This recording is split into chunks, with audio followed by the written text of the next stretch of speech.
Vamos lá, vamos à primeira proposta que está sendo apresentada aqui na cúpula, que é a da Bicing, que é lá de Barcelona, tá?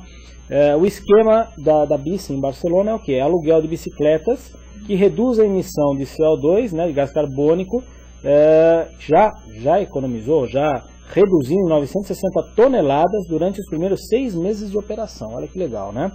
E como é que funciona? Eles têm lá 1.500 bicicletas instaladas, estacionadas em 100 pontos espalhados pela cidade, tá? 24 horas por dia aos finais de semana e das 5 da manhã às 0 horas da meia-noite, né? Durante os dias de semana, tá?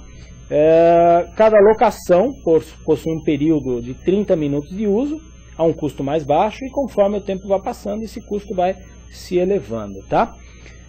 O que mais que eu posso falar para vocês? Essas estações de bicicleta, elas estão próximas à estação de metrô, trem, perto de parques públicos ou áreas verdes, e a 300 metros uma das outras, essas estações uma das outras pelo menos, né? Então é um sistema extremamente acessível, bem conectado com outras modalidades de transporte, certo?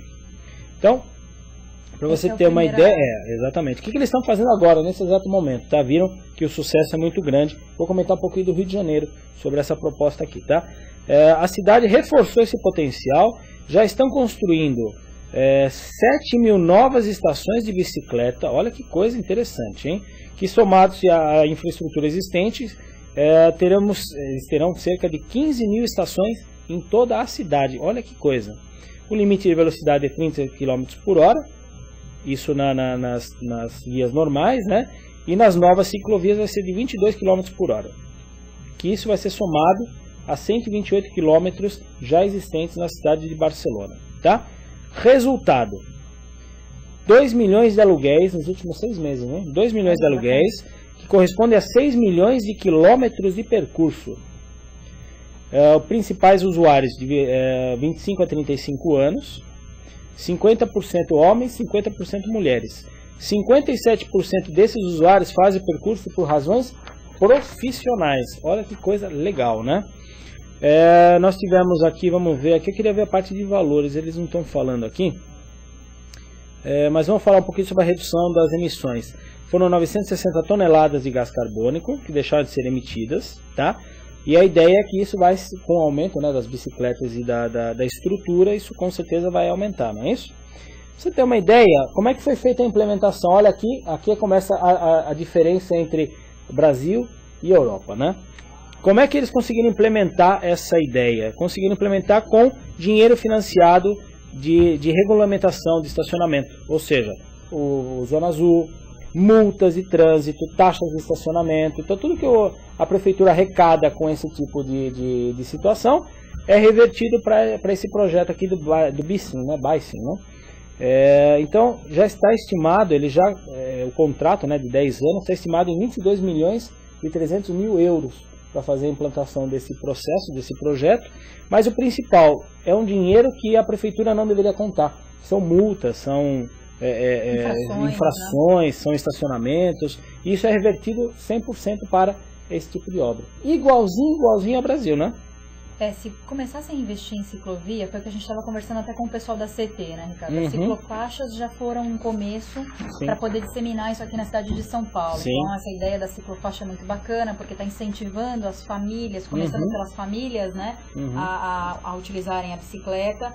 Falta muita ciclovia ainda, porque a gente vê o pessoal que anda de bicicleta, pelo menos pensando em São Paulo, é muito difícil eles debaterem com, né, é uma briga entre carros, motos e bicicletas, todos se misturando, pedestres, tudo junto. Mas seria, se realmente essa verba que a gente tem hoje, que é muito grande, de multas, infrações, fosse para isso, né? Para ciclovias, com certeza muitas pessoas iam sim largar o seu carro para poder ir de bicicleta. Muito mais saudável. Agora, olha só, Viviane, eu vou só dar uma pequena curiosidade aqui, que eu acho que é muito interessante, antes da gente entrar na nossa propaganda, que já estamos na hora, tá? O que acontece, como é que funciona, como é que está sendo feito aqui a estrutura da COP, tá? da COP 40, né? Eles estão utilizando todos os veículos de transporte desse pessoal, desses prefeitos, dos seus assessores, enfim, toda a estrutura de transporte que está sendo utilizada na COP 40 está sendo utilizado veículos elétricos. Olha que legal, para não ter o consumo de emissão de gás carbônico e de petróleo, né? Legal isso, né? Eles estão fazendo isso bem estruturado. Bem estruturado. Vamos lá, vamos para a propaganda? Vamos para o comercial, voltamos daqui a pouquinho com mais COP40 e a virada sustentável que começa esse final de semana. Vamos lá.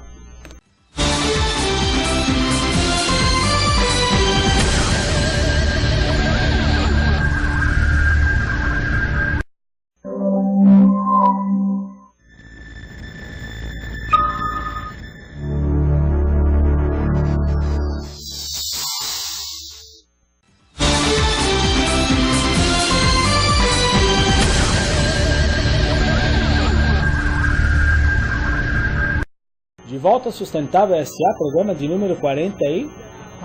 Muito bem, tá esperta. Viviane, temos algum comentário no nosso chat?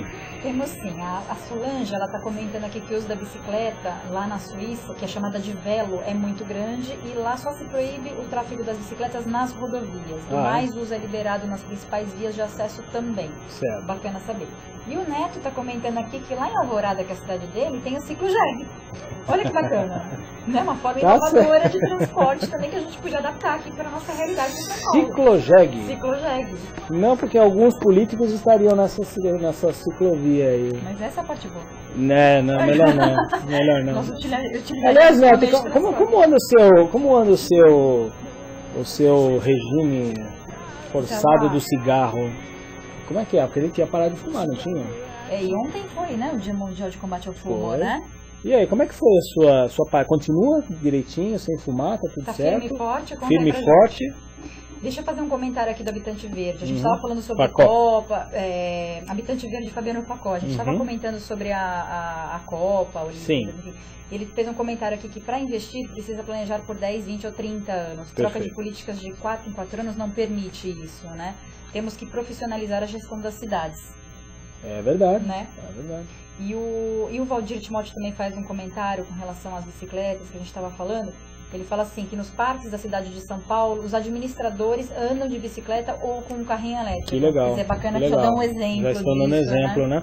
Até para falar um pouquinho também do que São Paulo está oferecendo nessa cúpula, na C40, nós temos algumas ações aí que estão sendo tratadas. A primeira é com relação à captura do gás metano nos lixões e nos aterros sanitários, né? A cidade de São Paulo foi considerada a cidade mais estruturada na captação desses gases metano, tá?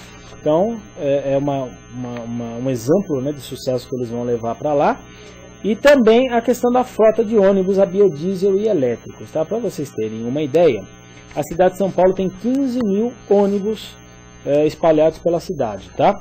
E 1.200 ônibus hoje, ou seja, pouquinho menos de 10%, já tem algum tipo de ação sustentável. Ou seja, ele está falando aqui, né, que ele circula com um diesel chamado S50, que é menos poluente que o diesel S500. São partículas, né, de chumbo, alguma coisa assim, né?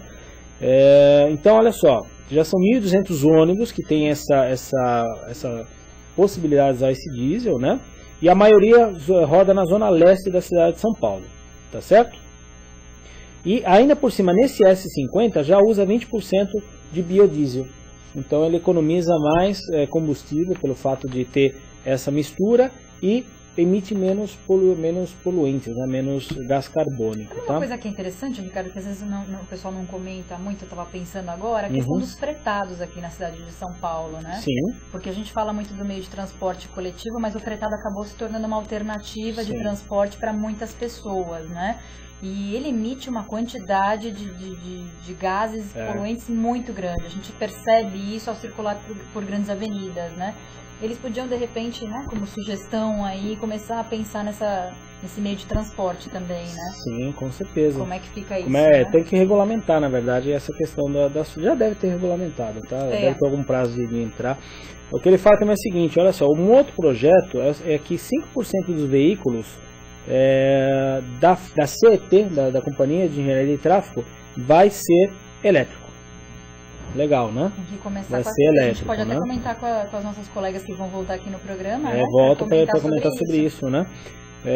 Outra coisa que eles falam também é que eles estão restaurando, eles estão reavivando aquele projeto, não sei se você lembra daquele trólebus, o ônibus elétrico, que dizem que é o ônibus melhor amigo do meio ambiente, porque ele não polui absolutamente nada, né?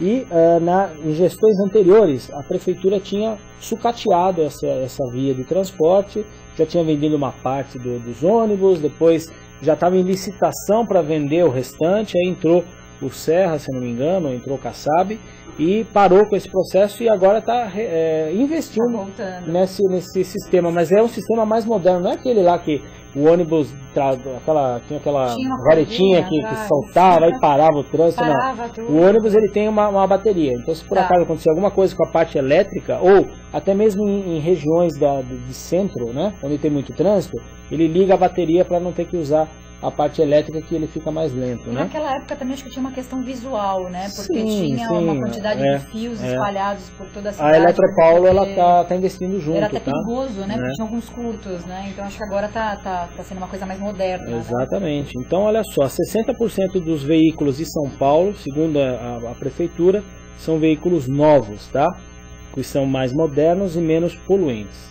Agora, você sabe dizer, uma curiosidade até para o público, por que a cidade de São Paulo não investe em gás natural para os ônibus? Você sabe me dizer isso?